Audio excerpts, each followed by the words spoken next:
Hello everybody, welcome back to another video, and welcome to a reaction video again. Here we are on the SpongeBob theories. Here today, we're going to be reacting to the 6th one, since we've reacted to all the others, I believe. Yes. So, we're going to go on to the SpongeBob conspiracy number 6, Goofy Goober Alien cult. So, yeah. I was gonna say cute.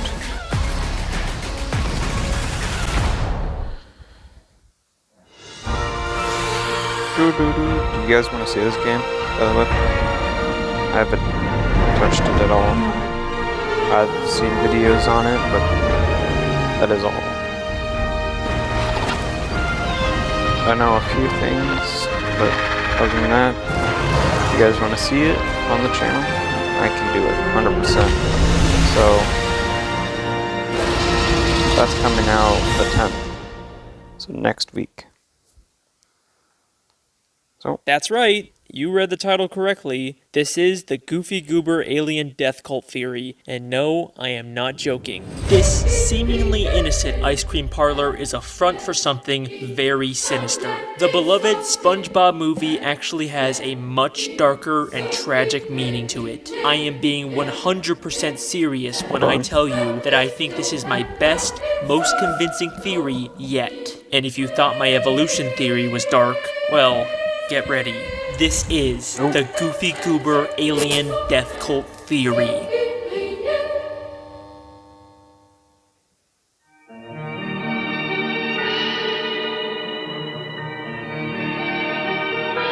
just a snake doing its thing. Oh, that's a cute little turtle.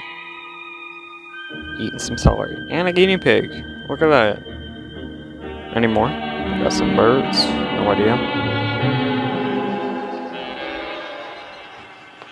Ooh. Hey, what's the biggest animal that you have? Oh boy, Alex has finally lost his mind. Goofy Goober Alien Death Cult Theory? What, did he make that in a random word generator? Trust me, there's actually a lot to this theory. And if anyone's qualified to make it, it's me, considering I made a whole web series about a restaurant being a front for a cult. Here at Pizza Time Pizza, we don't use any preservatives or fake ingredients. Pizza Time Pizza is not a cult. But those are the old days. I'm the SpongeBob guy now, and there is an insane demand for more of these theories. I mean, the Mrs. Puff one has like 12 million views. That is crazy. Thank you guys so much. Now, this is the part of the video where I try to make you think I'm about to start the theory, but then, oh boy, a sponsor. Everyone loves those. But today, I'm actually sponsored by a company that I'm really excited to talk about. Happy Meat Farms is an animal farming company that offers a variety of different delicious... Hey, of the inclusion of agriculture. It's good. meat products. In the meat industry, there's so many factory farms out there that force thousands of animals into tight, unlivable spaces and pump them full of GMOs. But Happy Meat Farms is a completely humane and organic alternative. Every animal has plenty of wide outdoor space to roam free, and every animal is raised 100% naturally with no added chemicals. As an animal lover myself, I am so grateful to be sponsored by Happy Meat Farms. If you want to learn more about them and what they stand for, go to happymeatfarms.com. Now let's begin the theory. Cult of the act of Goofy Goobers. Goofy Goobers is an old-fashioned ice cream parlor that first appeared in the SpongeBob movie. It's the very definition of a fun, innocent place for children. So, how on earth did I come to the conclusion that it's actually an alien death cult? In fact, what even is... Yeah, that is a good question. Why did you come with the theory that this might be a cult? A death cult, by the way. Is an alien death cult. Usually, it's a religious group that wants you to believe that one day aliens will come to Earth and take the members of the cult to a better place. Oh shoot, what was that? That group that just... It's been a while since I've heard of it, but basically it was this whole crew. Oh, because it was in Fallout 4. it was this whole crew of believers believing that they might be sent to a different planet by the aliens. So they had a truck, and there was three sets that'd go to this one house, and they would all drink this poison and die slowly, or they might stab themselves. But anywho, after they died, they came back the next day with another set of people, and they were weren't they? They might have been put on beds, and then the second group took out the first group of people and put them in the back of a moving truck and loaded them all up on there, and then they did the same action. And then the third group removed the second group of people, put them on a truck like so. I don't remember if they put them anywhere, but anywho. And then the third group went and did their thing, and then nobody had anybody else to move them. That was including the cult leader.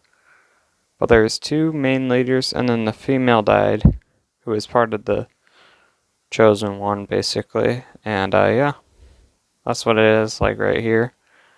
But in Fallout, they actually do get taken away by the aliens, and then you can find an alien, and basically it's kind of bleeding out, but it's smaller than they thought, and you can just kill it, and you get a gun out of it. So yeah, that was a long explanation. And in order to get there, they have to commit mass suicide. The most infamous example of this being Heaven's Gate. Like I said, this is going to be a very dark video with some serious subject matter. So, how does this have anything to do with Goofy Goobers? In the more recent seasons of SpongeBob, they've started referencing Goofy Goobers again. In fact, there's even an episode called The Goofy Newbie where Patrick gets a job there. And it's in this episode, when Patrick is watching an employee training video, that I first realized there was something more going on here. The story of our ice cream begins with our founder, Reginald Goober, who for some unexplained reason was nicknamed Goofy. In 1842, he headed west in a covered ice cream wagon. He served his warm ice cream on rocks and sticks. From those humble beginnings, Goofy Goober has grown into a multi-billion-dollar business. You know, it's a pretty standard company video. They just want their employees to wash their hands and keep their work area clean. We only ask that you, 1, practice good hygiene, 2, maintain good work habits. Nothing out of the ordinary, except there's one more thing that they want you to do. And 3, believe in extraterrestrials. Yep. Like Heaven's Gate, that's what I was talking about before.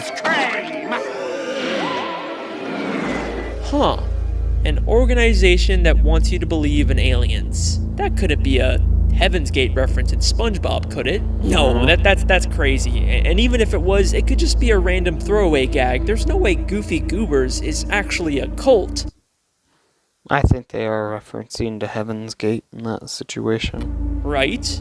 But then I started to rewatch every appearance of Goofy Goobers, and things took on a whole new meaning. One of the most basic ideas of a cult is that they strip you of your individuality and make you change your entire identity to be about the cult. And that's exactly what Goofy Goobers does. Everyone wears Goofy Goober uniforms just like a cult. I mean, what other restaurant has not just employees, but customers that always dress up in a specific way? And their theme song that is constantly repeated and reinforced is just the simple line, I'm a Goofy Goober, yeah. You're a Goofy Goober, yeah. We're all Goofy Goobers, yeah. I'm a Goofy Goober, you're a Goofy Goober, we're all Goofy Goobers. It is literally just a song saying that your whole identity is based around Goofy Goobers, and that's it. And in the SpongeBob movie, there's a scene where SpongeBob and Patrick have to try their best to not sing along to the theme song, and it literally causes them intense pain to not sing along. Don't sing along, Patrick! I'm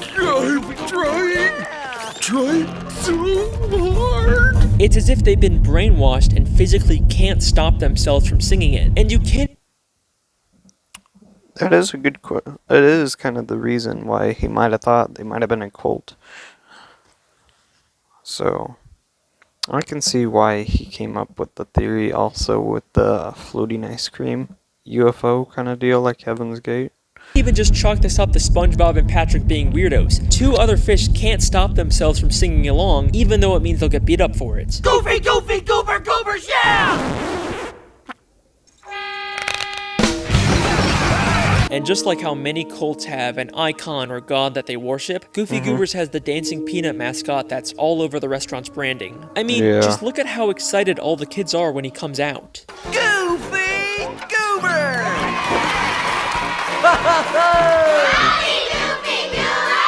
Alright, but just because kids like a mascot doesn't mean that they have some kind of religious worship for them. Well, if you don't believe me, take it from SpongeBob himself. Open your eyes, Patrick! We blow bubbles, we eat ice cream, we worship a dancing peanut for corn's sake! We do not worship him. Patrick, you've been wearing the same Goofy Goober peanut party underpants for 3 years straight! What do you call that? Worship?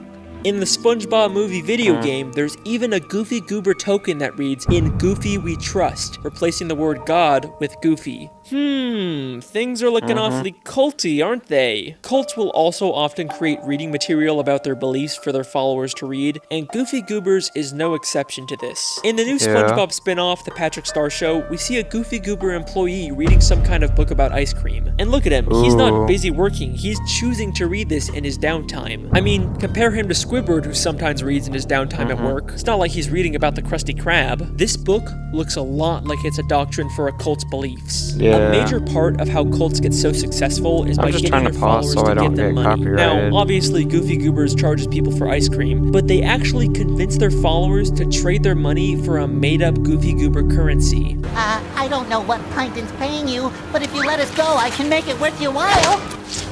What is this? That, sir, is $5 Goober dollars. Legal tender at any participating Goofy Goober. This would explain how the Goofy Goober founder, an idiot who sold ice cream on rocks and sticks, turned the company into a multi-billion-dollar franchise. He convinced people to believe that aliens would one day take them to a better place and got them to give him all their money. Another tactic that cults use to indoctrinate people is overloading them with compliments and making them feel special. And that's exactly what Goofy Goobers does to Patrick when he gets a job there. The training video says that they appreciate him. Hello and welcome. As a new Goofy Goober employee, we'd like you to know that we appreciate you. And then his manager says the exact same thing. I'm your manager, and I want you to know that I appreciate you. And then despite Patrick messing up and causing chaos, the manager says it once again. I'll give you another chance tomorrow. If it doesn't work out, I'm afraid you're fired. In a most appreciative way. There is no reason for the manager to be this appreciative of Patrick after all the terrible work he's done. He's just trying to emotionally manipulate him. The tactic is especially effective on vulnerable people like children, and we see this in the Patrick Star Show. Not only did Patrick start eating Goofy Goober ice cream when he was young, and eventually ended up working there and worshiping their god, but this green kid also grew up to become an employee at Goofy Goobers. Oh yeah? There's a clear pattern here. Kids who eat the ice cream all eventually join the cult. They are specifically targeting children for indoctrination, but their manipulation goes far beyond just psychological tactics. Trust me, we've just scratched the surface of how far Goofy Goobers will go to brainwash its members. Things are about to get darker.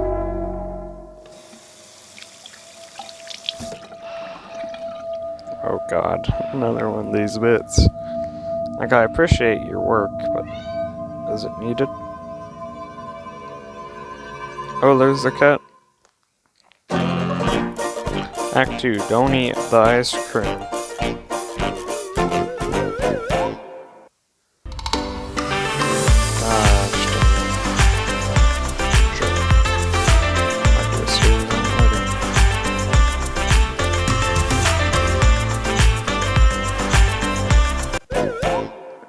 If you guys want to see it. There's a part in the SpongeBob movie where SpongeBob and Patrick go to Goofy Goobers and eat tons of ice cream all night to the point where they become completely drunk off of it. It's a really funny scene, but it begs the question, why does the ice cream get them drunk? Maybe that's just how ice cream works in the SpongeBob universe, and it's the show's way of making a family-friendly alcohol reference. But we've seen other instances where characters eat tons of ice cream and it doesn't have this effect on them. Alright, well, maybe this was just a one-time gag for the movie, and it's not a consistent part of the continuity. But in the Season 11 episode, Call the Cops, we get this scene.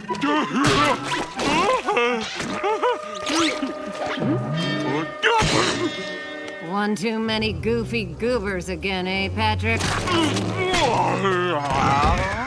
So, another deliberate reference to Goofy Goober ice cream having a weird alcoholic effect on people. Is it possible that they put something in the ice cream to make people more open to cult indoctrination? Cults have been known to use drugs to keep their followers obedient and suggestible, one of the most infamous examples of this being Charles Manson, who used LSD to convince his followers of his beliefs. If this is the case with Goofy Goobers, they'd probably want to make sure everyone there eats as much ice cream as possible, and the Goofy Goober building is actually cleverly designed in a way to ensure that this happens. There are no windows in the entire building, so you can't tell whether it's day or night. And the Goofy Goober clock just has random numbers on it, so it's impossible to keep track of time. Because of this, SpongeBob eats ice cream all night and is actually late for work for the very first time. Also, can I point out the fact that the eyes on the clock seem to follow Patrick around in the Goofy Newbie? It's a really creepy and specific detail to include. I mean, we know from the movie that the eyes are usually supposed to be looking straight ahead, but here they're always watching Patrick, their next target for indoctrination. Now, if the ice cream is what keeps their followers in line, they definitely want to make sure their employees will eat as much as possible. And it turns out, Goofy Goobers actually has a policy about this. Wow, I can't believe Goofy Goober's employees get to eat all the ice cream they want on this job. The employees get to eat all the ice cream they want. Very interesting. And there's evidence to suggest that the ice cream can do a lot more than just make you suggestible. At the beginning of the Goofy Newbie, Patrick is holding up the line asking for samples of ice cream. The employee he's talking to gets frustrated and calls for security to kick him out. Hey, you sampled every flavor we have. Will you please just pick one?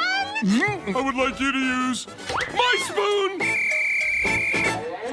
Security, we have a sample mooch at the counter. But there's something oddly familiar about this employee. Hang on a second. Wait, Isn't we've seen her that before. Patrick's sister?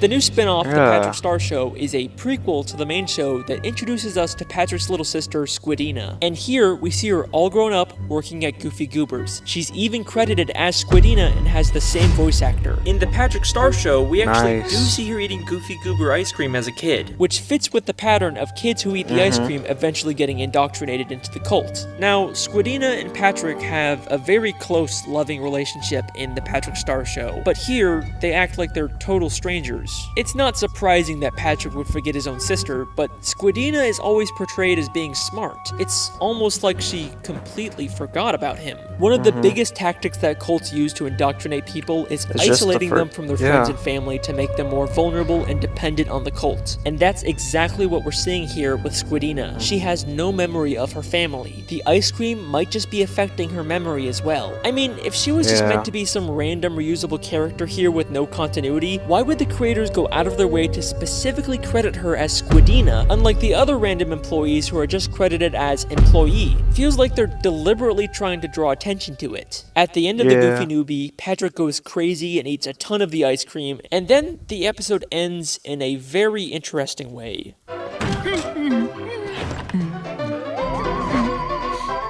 Oh my god, he made it. Hugs and ice cream! Now, I don't think Patrick was actually abducted by aliens. I mean, we see him on Earth in the very next episode, and the UFO has the same fake look as the one in the training video. I think that because of all the ice cream he ate, he now fully accepts the Goofy Goober's beliefs, and it's caused him to hallucinate the UFO. So, at this point, I'd say we can make a very strong case for Goofy Goobers being a cult, but with this realization comes a very dark and tragic new meaning for the SpongeBob movie. Believe me, you will never look at that movie the same way again.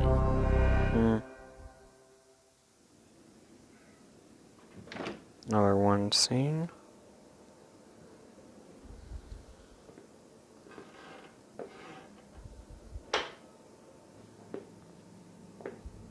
Bring in the cat.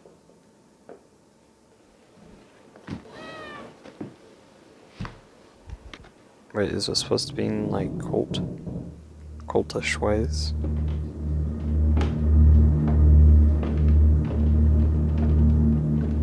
Or maybe reference to the next one?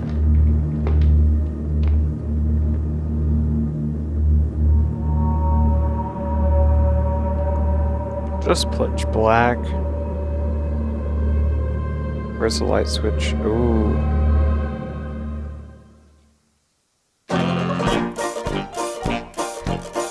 SpongeBob the movie. The 2004 SpongeBob movie is my favorite thing to come out of the franchise. It's funny, it's emotional, and it encapsulates everything great about SpongeBob. In this movie, SpongeBob goes on a journey of self-discovery and realizes that he doesn't need to change who he is and grow up to fit into society. He just has to embrace his inner kid and be himself. It's a great message that feels really fitting for the character. But if you replace the word kid with Goofy Goober, SpongeBob's arc takes on a whole new meaning. It's not about SpongeBob embracing being himself. It's about SpongeBob fully accepting the indoctrination and beliefs of the Goofy Goober cult. The movie starts with SpongeBob not getting promoted to manager of the new Krusty Krab, a job that he desperately wanted and believed that he would get. When he finds out that Squidward got chosen instead of him, it completely destroys him. Cults will target vulnerable people who are at extremely low points, and the first place that SpongeBob goes to after having his heart broken is Goofy Goober's. After a night of getting drunk off of ice cream, he becomes resentful of Mr. Krabs and decides to tell him off. I deserve that manager job, but you didn't give it to me, because you say I'm a kid. Well, I am 100% man, and this man has got something to say to you. In fact, if King Neptune didn't interrupt and try to kill Mr. Krabs, SpongeBob probably would have quit and been fully able to join the cult. SpongeBob and Patrick go on a quest to retrieve Neptune's crown, and it's almost like every obstacle they face along the way is specifically designed to make SpongeBob and Patrick realize the dark truth about Goofy Goobers, but they fail to do so at every turn. So, they first stop at this tough guy bar that's full of men who beat up anyone that isn't manly enough. Is he eating cockroaches? But I think there's actually a lot more going on here than it seems. This place actually has an insane amount of similarities to the Goofy Goober ice cream parlor. They're both shaped like boats, they both have bikes out front and a bar inside, and they both have two-word titles that start with the same letter, Goofy Goobers and Thug Tug. Is it possible that this place is actually a former Goofy Goobers establishment that was abandoned? I mean, they literally have the Goofy Goober theme song on hand. SpongeBob, it's the Goofy Goober theme song! And they claim that no kids are allowed here, yet we see some old kid-sized handprints in the bathroom. If this really is a former Goofy Goobers, then these guys would probably know the truth about the cult, which would explain why they're so against having anyone who's not manly in the bar. It's not because they hate kids, it's because they're trying to keep out a dangerous cult. If SpongeBob and Patrick just stuck around a little longer, maybe they would have learned this too, but they quickly sneak out and even make fun of the tough guys at the bar. Come on, Pat, one more time. Okay. We're on a baby hunt, and don't think we don't know how to weed them out. Clearly, they didn't get the lesson they were supposed to from this place. Then they go through a fish graveyard and stop at a random ice cream stand, but it turns out it was actually a trap for a monster to lure unsuspecting victims. Okay, Patrick, you can let go now. An ice cream store that's a facade for something darker that lures people in and keeps them trapped. It's like the ocean is literally screaming the truth to SpongeBob and Patrick, but they just aren't getting it. But then they reach an obstacle that's just too great for them to pass, and it makes them reevaluate some things about themselves. We're not kids. Open your eyes, Patrick! We worship a dancing peanut for corn's sake!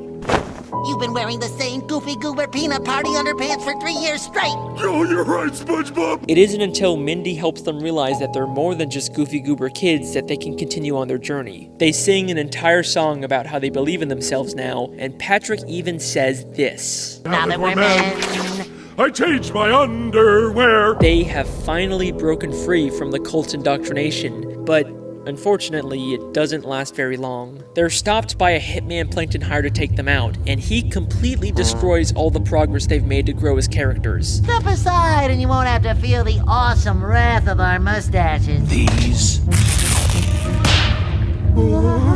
They were fake? Of course they were fake! They end up getting abducted by a scuba diver who, to them, is a terrifying alien from another world, which is an interesting parallel to Reginald Goober being taken by aliens.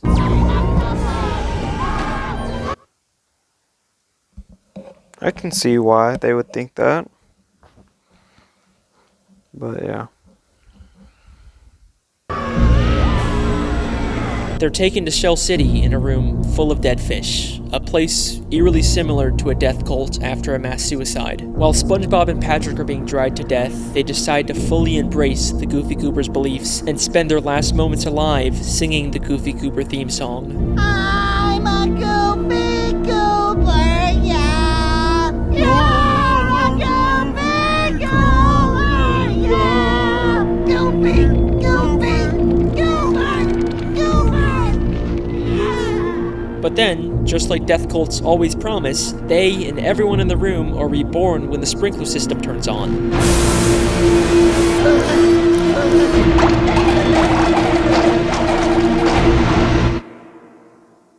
Whew, this is it's getting real dark. Then Yeah, it we is. get to the climactic finale of the movie. I'm sorry, I want to look at Cults that always again. promise, Look at how cultish it is. but then, just like death cults always promise, they and everyone in the room are reborn when the sprinkler system turns on.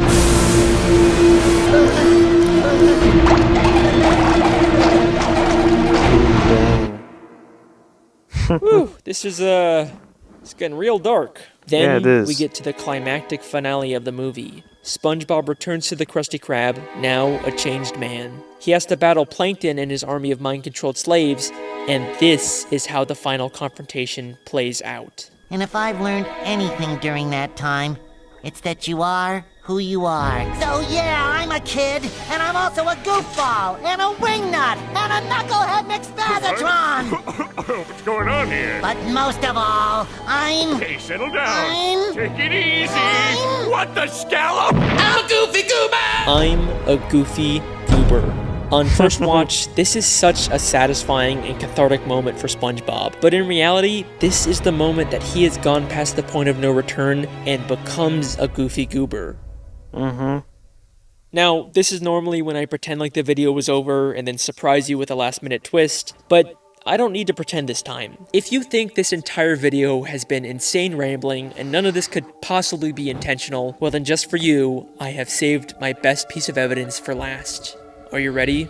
While SpongeBob Yes. sings the Goofy Goober song, we cut to him standing on the world and getting abducted by a UFO. And even the UFO's lights make a pattern of red, yellow, red, which is eerily similar to the Goofy Goober UFO that has 2 red cherries with a yellow banana in the middle. And that is the Goofy Goober alien death cult theory. Well, be damned. You're a Goofy Goober, yeah.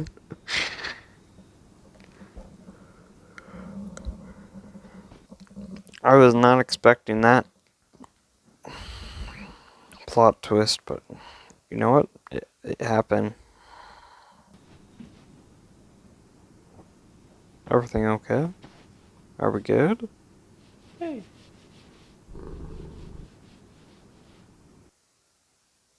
Wow. Didn't think I could, make these theories any darker, could ya? Gotta love that good old family-friendly, PG-rated SpongeBob. I am having so much fun making these videos. Don't worry, we've got plenty more on the way. I'm just making SpongeBob stuff from now on. I've been your host, Alex the SpongeBob Guy. Thank you so much for watching. I will see you next time. I want to say doubt, because the next video.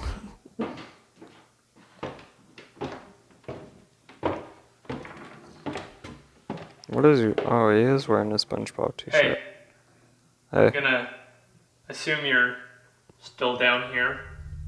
Hey. I thought about what you asked, and I'm sorry, I just can't.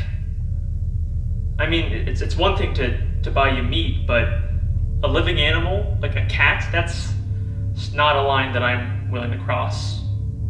And if that means you're not gonna give me SpongeBob theories anymore, then so be it. But honestly, man, good luck finding someone else that's gonna be willing to be a part of whatever this weird relationship is between us. Come on, I know you can hear me.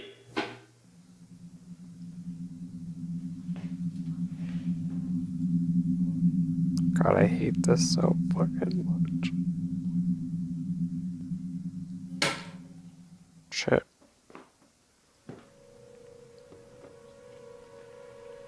is that? Oh. What did you do?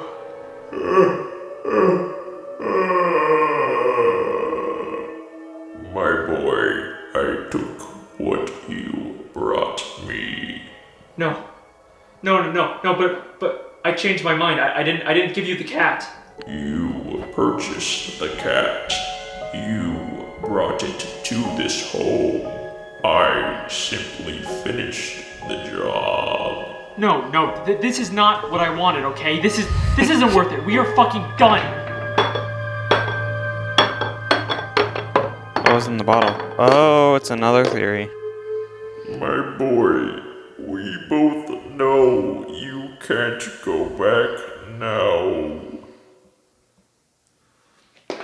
Okay, this is the last time, and then I want you out of this house.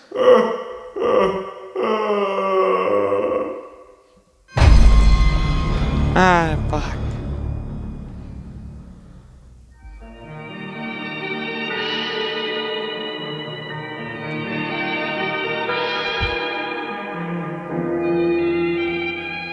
He gave it a name and everything.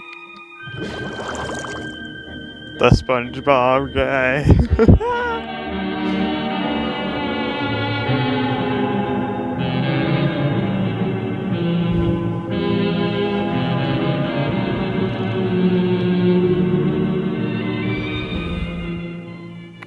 So guys, thank you guys for watching, and oh shoot, stop.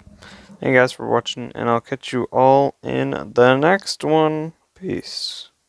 But like I said, when he said he was going to, you know, commit to the SpongeBob stuff, this is what he had like a few days after. Your car's extended warranty or short. Hello? We've been trying to reach you concerning your car's extended warranty. Goes back to bed.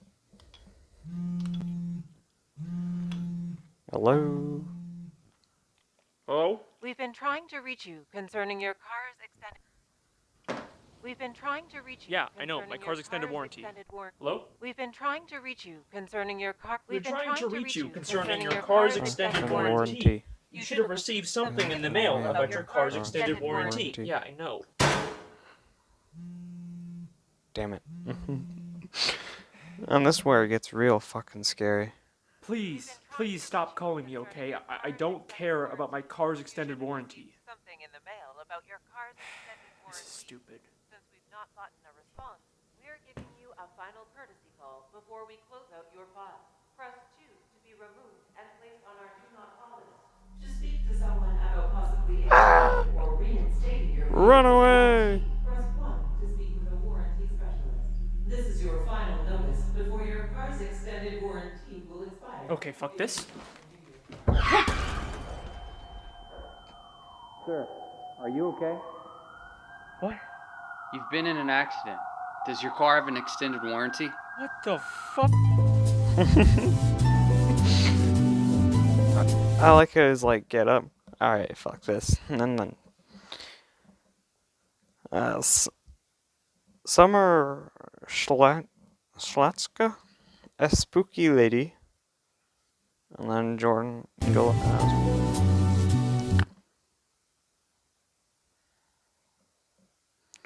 Anywho, thank you guys for watching. I'll catch you all later. Peace.